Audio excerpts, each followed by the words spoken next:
afternoon, everybody. Welcome to our Sunday afternoon Meet the Atheists segment. It gives me a great pleasure to welcome Dr. Darrel Ray from Recovering from Religion to our little corner of the internet. Good afternoon, Doctor. How are you doing? I'm doing great. Looking forward to this. Really enjoy talking to people about RFR. Amazing, amazing. So I guess let's just because I've got so many questions, but let's just jump straight into it. And just tell us a little bit about your background, Dr. Ray. How did you get involved? Because there is a little bit of a bleed over between psychology and religious studies. But how did the amalgamation of those two got sparked within you? Well, it was more than that because I started out loving evolution and evolutionary biology when I was 12 years old, much to the chagrin of my grandparents and my parents who were creationists. So it started rather early in my life. And then when I went to college, I studied. My major was sociology, and actually I had two majors, sociology and anthropology. And wow, you add sociology and anthropology to that mix, that's pretty crazy. There was only one psychology course in the college I went to. That so I couldn't get psychology there, but I always knew I wanted to help people, and to that end I figured, well, I'll just go into ministry. And so I went on from college to Scarrett College for Christian Workers in Nashville, Tennessee, and got a master's degree in religion. And at the end of that master's degree, I realized most of it was bullshit. So maybe I should do something else. and and while I was in Scarrett, I actually took more psychology courses and realized, well, this is where I want to go. So I finished the master's degree and then went into a doctoral program right after that. And I also was doing some clinical work with adolescents at the time, which proved to me I was capable of that kind of work. But Right. but I was always, my grandparents, my parents, everybody was religious around me, and I was surrounded by religion. I married a religious person, wonderful woman. We're still friends, but we were both very liberal relative to our own parents and grandparents. So that was always a tension in our family because she and I were both way, way too liberal for any of them. But I couldn't get away from religion. I also loved singing. I was a tenor soloist in several different churches. Even got paid to sing occasionally. So I was a pretty good singer. Even am still a fairly good singer for my age, and my voice is not what it used to be. But so I love the music. I love the what I hate the words, but I love the music. You know how that works. So that all, when I finally got divorced at the age of 38, I realized I don't have to do this religion stuff anymore, and that just opened up a whole area of me to explore. And that was in 1988 that I got divorced. Since then, I've been studied religion. I love the subject of comparative religions, psychology, religion. I read all the big people, Emil Durkheim, William James, you name them, I read them. But in the early 2000s, when Dawkins, Hitchens, Harris, Dennett, all their books came out, I read every one of them. I just consumed them, And at the end of reading all of them, I realized, wow, nobody's writing a book about the psychology religion. I thought somebody needs to write that book. Well, it turned out to be me, and that's when I wrote. The God Virus. I did not intend that. That wasn't my intention at first. But when I wrote the God Virus, I went, damn, this is the fifth component. I mean, all four of them had good, valuable, interesting stuff. But I think the God Virus takes all those concepts, especially Dawkins and Dennett. I stole from Dawkins and Dennett liberally, and I packaged it more in a way that I think the average person can understand what's going on in their brain. So I don't know if that answers your question, but that's the short answer. It does, but it's a very interesting metaphor that you used in the book describing religion as a virus, because it is one of the only things that behaves like a virus. It'll go in and it'll consume all the resources at its own peril. It's basically it's an organism that's bent on self-destruction. If you think of it in those terms, it's based on self-propagation. If that happens to destroy you, as with many parasites, Not all parasites will destroy you, but some do. And in fact, destroying you can actually help the virus or the parasite get to the next person. You know, if Yeah. for example, an animal feeds on dead carcasses, then killing you might be a good way to get to the next, get the pathogen. So yeah. It's true. It's true. And if you Yeah. think about it, you've killed a priest or a nun has killed themselves genetically by being celibate. So the virus has created the same thing a pathogen might. Yeah. Yeah. Yeah. No, it's such an apt analogy and a way to think about religion. You know, one of our staunchest critics always come at us with this. Well, what harm does religion really do? You know, it just gets people to, you know, it keeps them in check and it keeps society going. But you know, what is your opinion on the impact of religion on society? Um, I think it has the impact of a parasite. I think religion is a parasite that inhabits our minds. As I talk about in the God virus, there's many different pathogens that try to control us.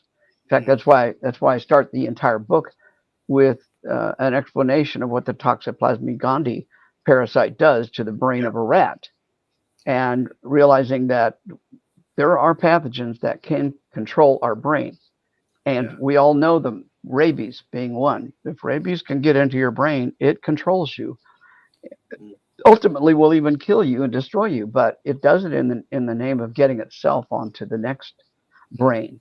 So the rabies virus wants to get from one brain to the next brain, and that's what religion does. It wants to get from one brain to the next brain, and it has to use the most efficient ways to control you. And one of those ways is to control your sexuality. That's why every major religion on the planet wants to control your sexuality. It's Mm. like Richard Nixon once said, and I don't quote Richard Nixon very often, I'll tell you that. He said, when you've got them by the balls, their hearts and minds will follow. Well, religion does that. Can you name a major religion that isn't interested in what you do with your genitals? That is a huge step.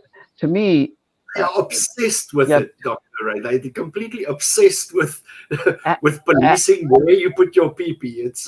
yeah, It's creepy. it is. But Dean, it's religion found religion is evolutionary. It just like any other pathogen or virus or organism, it's evolving constantly.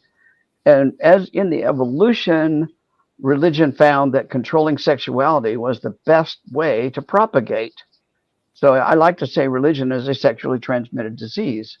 And it is, but in an odd way, because it needs to control your sexuality in order to propagate throughout the world. And it's like an STD. It's like, you know, venereal diseases. It does propagate. Now, a religion is a needs to have a brain to inhabit. An STD needs to have a genitals to inhabit. I mean, I understand that, but it's the key that some pathogens have to use a specific organ in your body to do its thing, and the brain just happens to be the organ that religion is using. Yeah, And yeah. I get a lot of criticism from people saying religion is not really a virus. I say no, but it behaves like a That's virus. right. Let's Exactly. understand what a metaphor is. Metaphors help us understand the world sometimes. Right, right. I'm fascinated by you know, just the impact that recovering from religion has had on our secular societies. Won't you go a little bit into what made you just come up with the idea of recovering from religion and what it is exactly that the organization does? I sure will. And in talking about it, I hope that some of your listeners will go to our website, Recover from Religion, and consider volunteering for us. Because we have, at this time, I think the last count, we have 472 volunteers in 27 different countries. And we even have some volunteers in South Africa. So, and we have a new volunteer from Nigeria, Dr. Leo Igwe has come in, and he's starting to train as a volunteer for us. Not that's not his main goal, but we want to help him get things started in Nigeria. Well, when I published the God virus, I got a tidal wave of people read my book and then sent me emails and texts and even phone calls, even snail mail. I got through the mail with a stamp on it saying I need help. Mm, mm. And I just could not possibly help all these people. So I got the idea to have a meeting just a few miles away from my house at a local restaurant, and I put it up on the meetup site. I said I'm going to have a meeting about people who've been hurt by religion, and 11 people showed up, and 10 of those, and I only knew one of those 11 people, and Right. we stayed there for 2 or 3 hours, and during that time period, I'm a good facilitator. I'm a trained psychological facilitator of group therapy. So I'm not there to do therapy. I'm just there to peer support. And at the end of those 2 or 3 hours, I have people crying. I have people pouring their souls out. I have people saying, I need this so much, or this is the best thing I've ever done to get rid of this brain virus I've got. Yeah. Yeah. And at the end of that meal, and the manager came in and kicked us out because he was closing the restaurant down. So that Wow. told me I had a There's a powerful, need. Yeah. and that was April 26th of 2009, 15 years ago, and it just grew from there. Within months, we had 25 support groups all around North America, Mm. and so that's how it got started.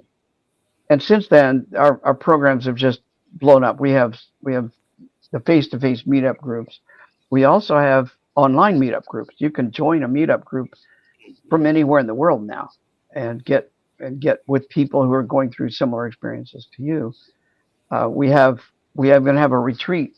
We call it the Fall Excursion that we do every fall, and people from all over, mainly North America. Although we have people from France, England, and Australia come to our religious recovery retreat, if you will. Mm. And the number of programs that we've got is phenomenal. We have an enormous library of resources that are all dedicated just to religious recovery. They're all vetted resources, so we know they're relevant to the subject matter. And we have an online community that anybody listening to me could come to Recover Religion chat. We have a chat line, so somebody could chat 24 hours a day. We got volunteers answering phones and answering chats. And if you want to join our online community, you can come in if you're an ex-Mormon, if you're an ex-Baptist, you're ex-Muslim, you know, if you're a woman dealing with stuff, if you're a man dealing with stuff, you know, if you're an ex-minister, if you're ex-minister's wife or preacher's kid, you know, we have all these groups and you can join us and talk to other people who've had similar experiences to you. And I could spend hours talking about what we do. But as I said, we have like 472, I think it was the last check, volunteers that we train. We train them all very carefully. So Yeah. our volunteers, we don't let anybody touch our clients unless they've gotten the proper training Right. to Right. be able to. And we're And not therapists, and we're not here to help. We're not here to convert or deconvert anyone. We're here to help them in their journey wherever they are. exactly. There's such a I don't know what to call it. There is you experience solidarity when you're amongst people who have shared a trauma with you, because there is an instant bond of recognition and connection that you form with people who have shared a similar trauma. So I can completely see the therapeutic value that groups like this Mm-hmm. will have, you know, and it's important because when you leave religion, you are basically cut off from your community, you cut off from your social circles, and it can be a very lonely journey to walk. So it's very important that we have resources like yours available for people. It plays such an important role. Yeah, That's the support systems. we have 2,845 people in our support in our online community, Right. and they're divided up into, like I said, many different groups. We even have one for Australasia, just dedicated to anybody from New Zealand, Australia, or the Pacific. We have a Black non-believers group. We have a Right. ex-Christian, ex-Muslim. So you name it. You're absolutely right. People want to talk to other people who have a shared experience. So ex-Baptists would like to talk to other ex-Baptists and so forth. Ex-Muslims want to talk to ex-Muslims. And so we try to provide that in a safe environment. Every one of our channels and within this very private, you can't find it on the internet. You've got to come through us to get there. But every one of them is moderated by trained RFR volunteers. So you're not going to get a troll. You're not going to get in there somebody shaming you for your sexuality. You're going to get pure peer support from really well-trained people. And many of our other clients have been in there some of our clients have been in there for years, and they're almost as good as our volunteers at helping and supporting one another. We love that. We love that. In fact, we get a lot of clients that turn into volunteers later, so that's even better. Amazing. So, from a psychological perspective, what are some of the effects that you pick up with, speaking to all of these different people? Because I mean, for myself, like the only thing that really played a major part in this realization for me was when I looked back and I reflected on all these Christian values that I were taught, but these Christian values also taught me things like, I am not worthy, I am not worthy of recognition, I am just filth under God's feet, and that kind of thinking, it's so programmed into you as a child that you even find yourself as an adult, recognizing it in certain patterns of behavior. And I'm very interested to hear, what your take is on some of the psychological effects and baggage that religion brings through in our lives. Well, let's see. Do we have 3 more hours to talk? Because we can do that as well. let me just sum it up. I could sum it up in a very short way, I think, and that is that religion teaches you learned helplessness. I am nothing without God. I have to have God to help me. And it teaches it and it ingrains it in us at a very, very young age before we have any critical thinking skills.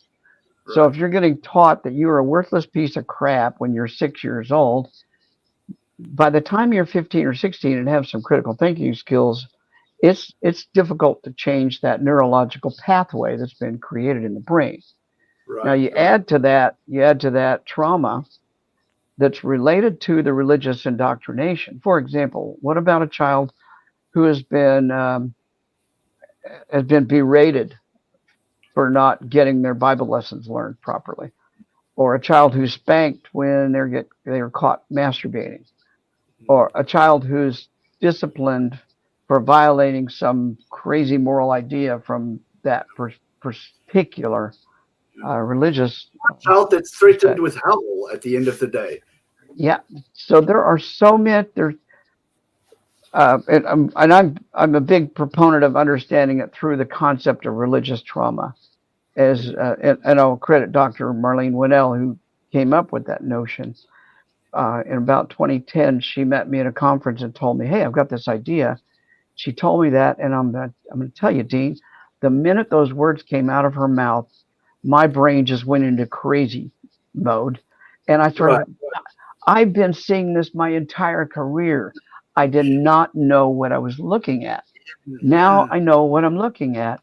And it explains so much about why people have so much difficulty getting out of religion. I like to say you can leave religion, but religion doesn't leave you. Yeah, so you have to actively work to repattern your neurological pathways. And that's what it is. When people, I just read this morning, we had somebody say, my husband's going in for open heart surgery tomorrow, and I had this deep urge to pray, even though I've been an atheist for 20 years. And she's just expressing that, nothing wrong with that. Yeah. But where did that deep urge come from? It came from a 6-year-old child or a 10-year-old child being told, well, your grandfather's sick, you better pray for him or he'll die. And, it's this scare tactics. Of course, when your grandfather dies, it's your fault for not praying enough. Or, so you can't win no matter what. Religion has got the perfect, damned if you do, damned if you don't. Perfect con game. Well, I heard it said. I heard it said once that religion is the best product ever to market because, the promises are the promises of the product you can't see in this world, and Yeah. there's no returns. Nobody comes But, to return. When they did, yep. they did. They don't come to return the product to say it doesn't work. Yeah. Yep. It's fun to see that much of the information that we see, for example, every cult uses all these techniques. Cults Yeah, just use them to an extreme, but mainstream religions use them too. And don't let anybody fool you into thinking that, Methodists or Episcopalians or even Catholics they're benign, because they're not benign. They're teaching crazy ideas about human sexuality, among many other things. And no matter what you do, you are wrong. It teaches you that your body is evil, that your body is your enemy. And so it turns your own body, your brain turns your own body against you. Now you have to second guess yourself in everything you do. And that's true yeah, of every major religion. There are a few minor religions that may not, like some of the Wicca or pagan religions. They're pretty sex positive, but even yeah, some of those have some crazy ideas that that undermine people's sexuality. yeah, Anyway, yeah. I could talk all day about all this. Yeah, and you wrote a book called Sex and God, in which you basically tackle this complex relationship between religion and sexuality. Um, what I find fascinating about this whole impact that religion has on sexuality is that religion claims for itself a moral authority and a moral superiority. So it tries to police something that is, that humans express in a variety of different flavors and ways. And it's a recipe for disaster because as soon as Yeah, people don't meet up to that religious expectation of morality and moral behavior, immediately the blame is put on the person. It's the person's yeah. failure. It's not the unrealistic standard that religion sets. It Um, ruins it ruins entire lifetimes. And I like to tell the story of my grandmother who got right, married to a man named Thompson and was only married for a year or so and had my father. That was the product right, of that marriage. But by the end of 1930, she was no longer living with him. She was living with another man named Ray. My last name is Ray. So, mm, so, and she went her entire life never admitting that she had been married and had a baby by another man.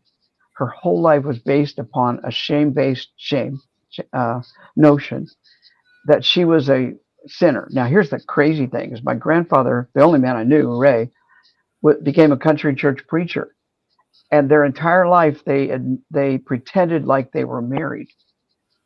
45 years he was a country church preacher, and that whole time my grandmother was incredibly quick to condemn and shame anybody else who had sex outside of marriage or had anything sexual. She was quick to shame them, even though she had engaged in that very behavior herself. And she died pretending like she and my grandfather were married.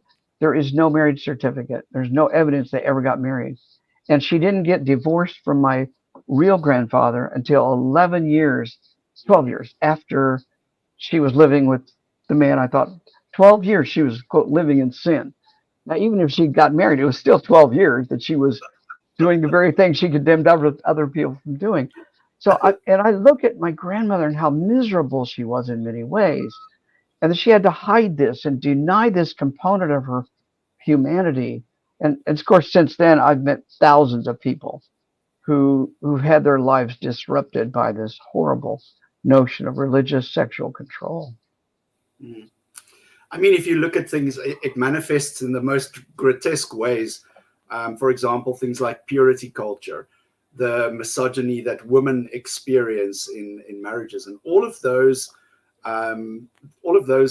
things have got elements of religion that feeds into them. The man is the head of the household, the woman shall be submissive and subservient, and there you go. There is a complete license for men to abuse women. This whole thing of purity culture, how Yeah. people's Oh, yeah. worth people's worth are determined by their virginity.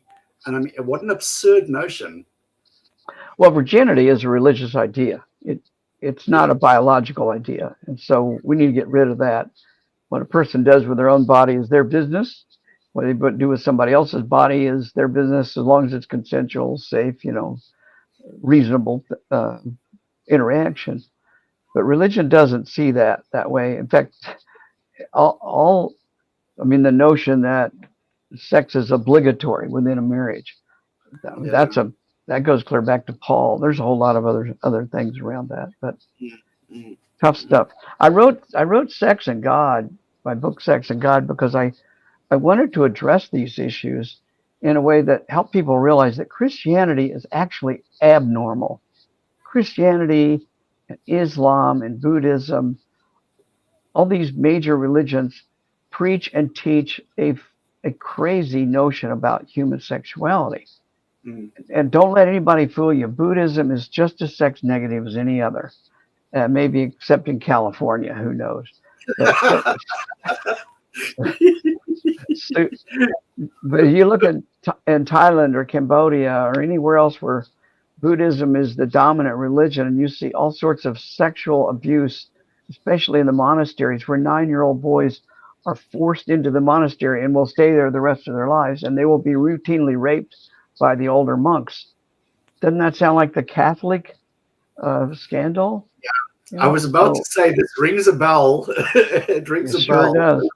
But what I wanted to show in the book was, I'm as I mentioned earlier, I was very interested and always have been in anthropology. So I did a fairly in-depth study of the sexual behavior of other cultures. And when you start looking at other cultures, the Mongolian culture in the South Pacific, or the pre-contact Hawaiian culture, or the Muoso in China, or the Na in, the Hadza in East Africa, just go around the globe and look at cultures that have not been touched or have not been strongly influenced by Christianity or Islam, and you'll see a very different way of expressing human sexuality. And once you realize that Christianity is the aberration, the perversion of human sexuality, you realize there's so many other ways to be a sexual human being. And once you realize, oh, this is not normal. Christianity is not normal, and only Christian sexuality has only been around for maybe at most 1,000 years, and that's only in very small parts of the globe. I mean, what was northern China or Mongolia like sexually before Islam came in, or what were the non-Christian religions of Africa? What did their sexuality look like? We do know the many, many different tribes in South America, mostly in Brazil, have some really different kinds of sexuality, including the notion of one woman needing multiple men to have a healthy baby. I mean, or the Na culture, where they don't even have a word for father or husband, because there is no such thing as marriage in that culture. So, wow, once you open your eyes to these other ways of being a human sexual person, you can throw off some of the burden of Christian purity culture. Yeah. The funny thing is, even here in South Africa, I was actually amazed only recently to have discovered that pre-colonial times and even into colonial times, there were different gender roles, especially in there's a couple of tribes towards the northern part of our country that had matriarchs as leaders in the community, and so these kind of anomalous, I'm not just saying it's anomalous, is just because we've been conditioned here. It's a very patriarchal society that we have here. But it's fascinating to realize that there's such a diversity, and what religion seeks to do, I think, is just to put everybody into a mold, because it's easier to control, and it's easier to control people when you know what's to be expected. And if there's, it's very easy also to spot someone then that steps out of line. If there is a very absolutely right. If you can put put somebody in a box, you can control them a lot easier within that box. Something like, and we don't know for sure, but imagine what the cultures of the planet were uh, before Christianity. Right. What and you, now, when I mean before Christianity, I mean before Christianity contacted that culture. So as Right. late as 1492, most of the Western Hemisphere, all the Western Hemisphere was innocent, quote unquote, of Christianity. So it's hard to know before Islam and Christianity came along what the sexualities were. But what Yeah. we can do is look at cultures that have been minimally impacted and ask the questions: what is their current sexuality, or how are they currently expressing that? And then we can extrapolate and say, well, most of the planet probably was like that at one point in time. And what it Right. looks like, and I'm not an authority in this area, but something like 25% of all cultures that we know about had non-binary ideas about gender, that there could Right. be multiple kinds of gender expression. Right. And there are tribes in North America, Native Americans, that had actual specific roles for those people. They were oftentimes named as shaman or workers, healers, or something. Yeah. Uh, Yeah. and they were called two spirit. I mean, some tribes called them.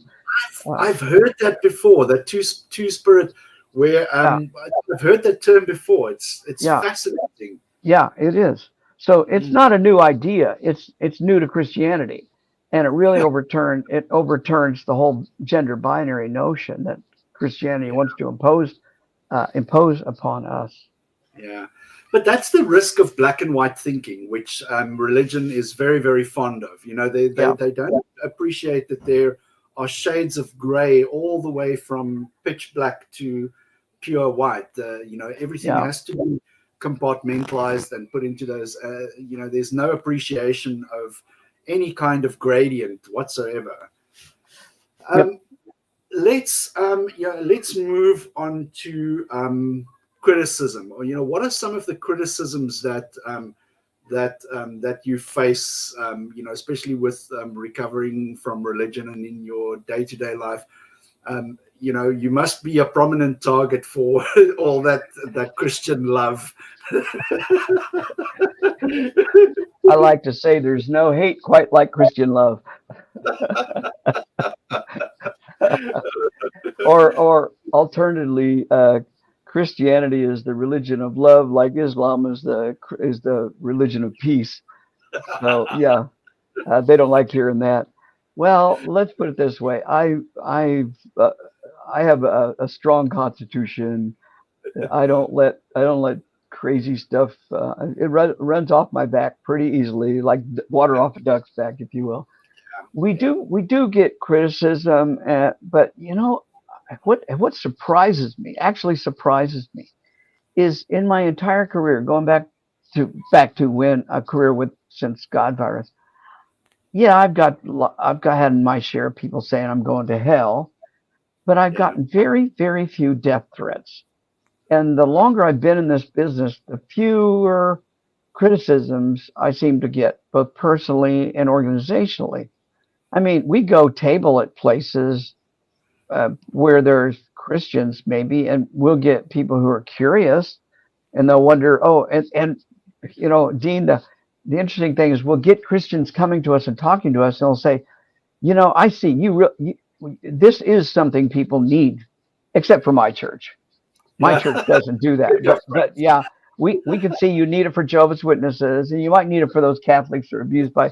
But us Baptists, we don't have that problem, and that's okay, because what we've seen is they'll go tell their friends, yeah, if you need help, you can go to them, because we're not here. Even if you want to stay in your current religion, we're okay with that.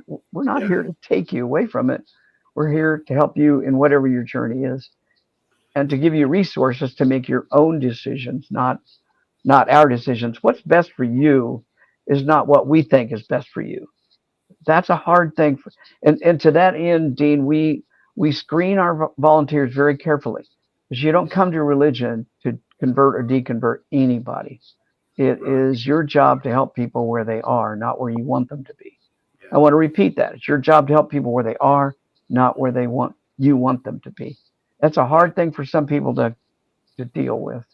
Yeah, exactly. And it's almost, it's when I first encountered Anthony Magnabosco, his work that he does with street epistemology as well. I was very taken with it, because at first I said to myself, damn, this is a very, this is such a good tool for getting, for getting people out of religion. But then after a while, I realized that his approach is not, he doesn't go in with that approach at all. The approach is to give people the tools to think for themselves and to come to their own conclusions, which generally, using those tools will make you, land on the spot of doubt. So it's very interesting that you mentioned that, because you may do a lot of harm. I guess you can also do a lot of harm in this process, which is why you guys give such extensive training and tutoring to your volunteers. You may be surprised to know that Anthony Magnabosco is our single longest serving volunteer. He is a volunteer for Recover from Religion, still is. And he was back, I think he started with us in like 2014 or something, 2015, something like that. Right. And so we don't insist or require our volunteers to learn street epistemology, but we do teach them the basics and ask them to use what we teach them. And if they want to go take some of the courses that Anthony is creating, and his group, of course, not just Anthony, we really, really encourage them to do that. Yeah. Amazing. Very interesting. Let's,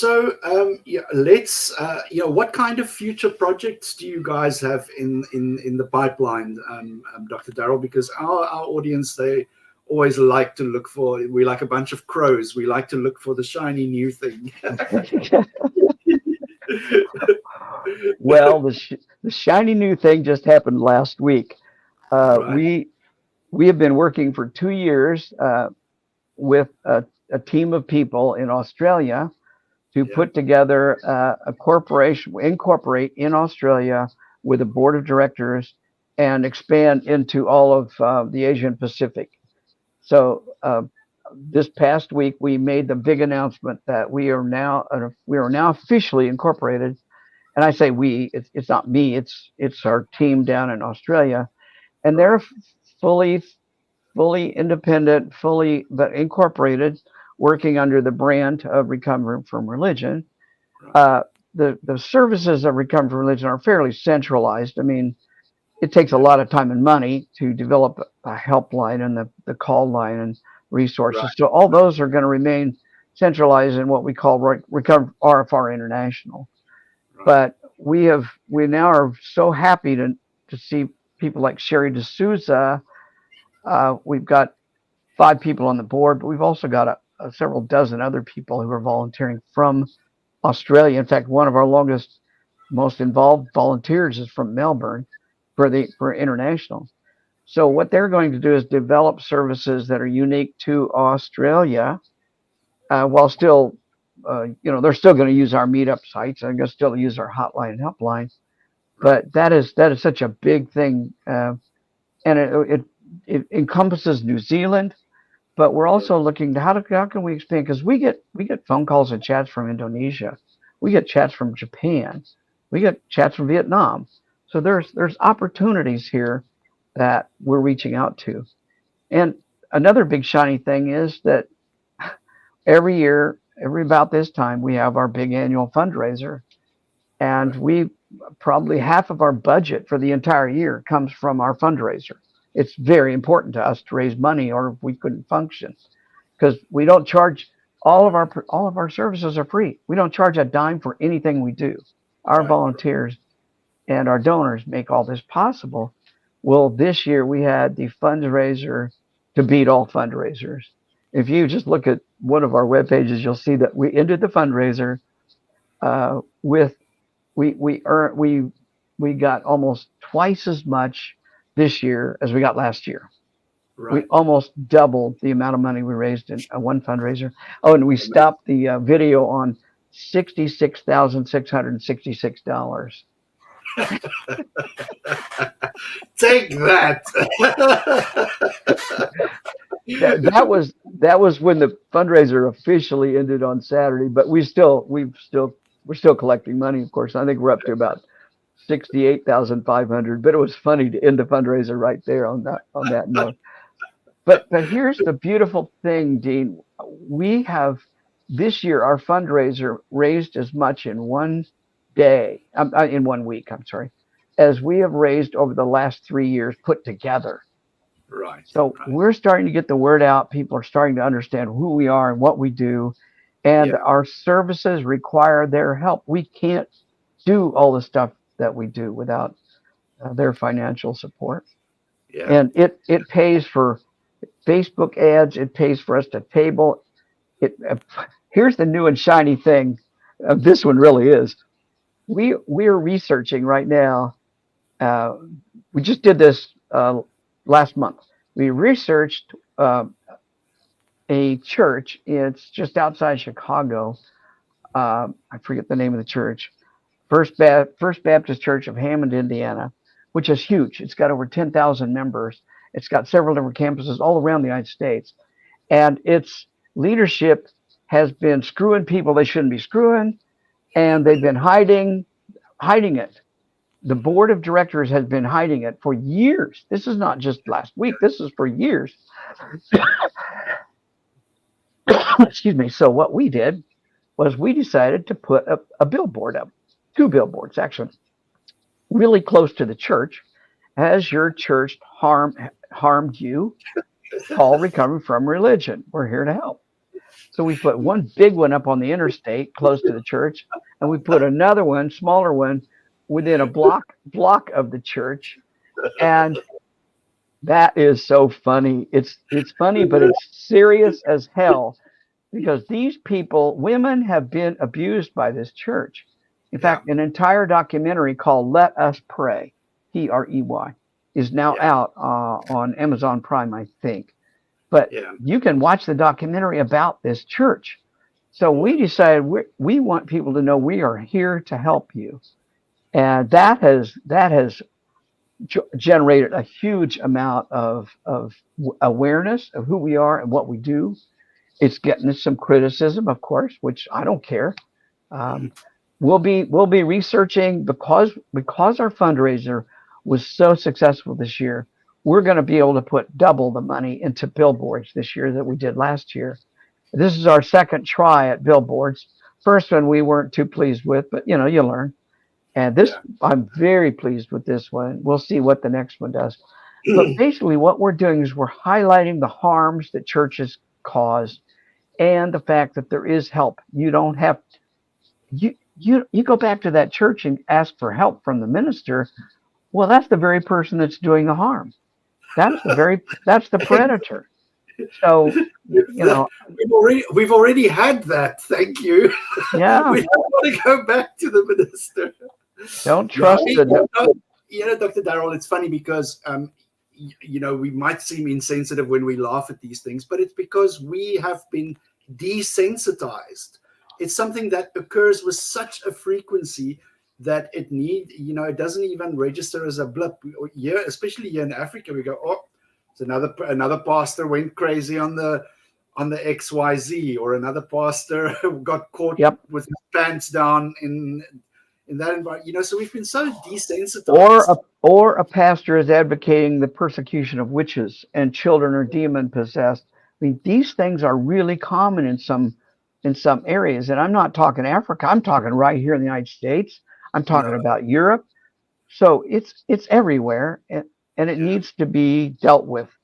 And I think that's the value of Recovery from Religion. We're here to provide the resources that you need to combat and to heal from all this. And that leads me to one other thing I'll throw in. I think you want to talk about it anyway, and that is the Secular Therapy Project. Because the reason I created the Secular Therapy Project back in 2012, it is now 12 years old, as of May of this year too. It was because there's so many therapists out there that do not abide by the ethical guidelines of their own professions. Those Right. guidelines say you may not push your religion on your clients. But there are so many therapists that went and got their doctorate or their master's degree, and they're doing it because they want to bring people to Jesus. And so you'll get a person goes to a therapist for 2 or 3 sessions thinking they're a good therapist. And then one day the therapist thinks, do you think you might be depressed because you're an atheist? Yeah. And you realize at that moment, you've just wasted your time and your money on this person. We Yeah. started the Secular Therapy Project it's a database of therapists that are truly secular. They are not religious. They will not send you back to Jesus. They won't accuse you of being depressed because you're an atheist. They will use science-based, evidence-based mental health methods. And Right. you can Right. all you have to do is go to seculartherapy.org, Mhm. register as a client, and you'll be able to search. And these days with the internet, a lot of therapists will do remote therapy, right? Like you and I are. You can literally see your therapist and talk to them remotely. So Right. you're not as limited, and you can find somebody that understands the problems that you face. Now, it's Right. not just for people dealing with religious recovery. It's anything. They're all mental health professionals, but Yeah. ours are very sensitive to the issues that religion causes. Yeah. Yeah. I remember as well when I saw a therapist a while ago, and this was such a big issue to him. When non-belief first came up, and I could almost see the shock in his face, and I was like, "This is going to be an issue. I can see." Yeah, man, And you want to you. it did affect his, it did affect the therapy, because you could see that there were certain times where he was hesitant to broach certain topics, and it's all because of this this issue. It's very strange how that works. I I would run as fast as I can away from any therapist who is religious, because even a very apparently secular therapist, if they still believe that donkeys talk and snakes can talk and people can walk on water, it makes you wonder how rational can they be. I'll give you an example. Years Right. ago, when it first 5 or 6 years ago, when it, still trying to build up the psychotherapy project, I had a guy, PhD psychologist, contact me. He had a PhD from Notre Dame University in the United States, which is a damn good university. And he said he's still an active Catholic, but he can keep his religion out of his practice. I say, well, okay, I've got a question for you. You've got a 21-year-old college student coming into you. She comes to you for about 3 sessions. On the third session, she tells you that tomorrow she's going to go to an abortion clinic and she's going to get an abortion. And she wants help dealing with the stress of going through these people who are going to yell at her and call her a murderer and all that sort of stuff. And I said, how would you help her? Silence. I sent him the question again a week later. How would you help her? Silence. Two Silence. weeks. 2 weeks. He finally comes back to me and said, I couldn't help her. Okay, that is one of the best trained psychologists I could find. But Yeah. he still believes that getting an abortion is a sin. Yeah. And you cannot risk that. You cannot risk the trauma of Right. somebody who's supposed to be a mental health professional implying, hinting in any way, saying that his beliefs should determine your behavior. That is bullshit. Right. No, I agree. I agree. So, yeah, in conclusion here, Dr. Darrel, let's combine two items here, and do you have any advice for any newly minted, fresh off the presses atheists? And if you can, and if you can just give us your final thoughts as well, we'll wrap it up there. Well, newly minted means that somebody has gone through a journey, Yeah. and they probably had doubts 10 years ago. They had doubts 20 years ago, however old they are. So newly minted means they've I guess outed themselves, or for the first time admitted to themselves that they're an atheist. And that's scary, because religion has told you all your life the worst thing you can be is an atheist. That's what you've been told. And somewhere in your brain you still believe that. So to finally admit I'm the most evil person that my grandmother and my mother could even imagine that creates some conflict. It's called cognitive dissonance. So I would encourage you to realize that your brain is trying to deal with this new revelation. You've got a cognitive part of your brain, the upper brain, and you've got an emotional part of your brain that was patterned when you were 5 years old. And realize that these two parts of your brain are going to be in conflict. Cognitive dissonance. Go read about cognitive dissonance. And you are going to slowly but surely be learning how to build new pathways in your brain. Imagine, the mailman goes across your yard every day to deliver the mail, and the mailman has worn a path through your grass. Well, one day you change where the mailbox is. You pick the mailbox up and put it in a very different spot. That means the mailman has to go to a different path to get there. The old path will take some time to grow back.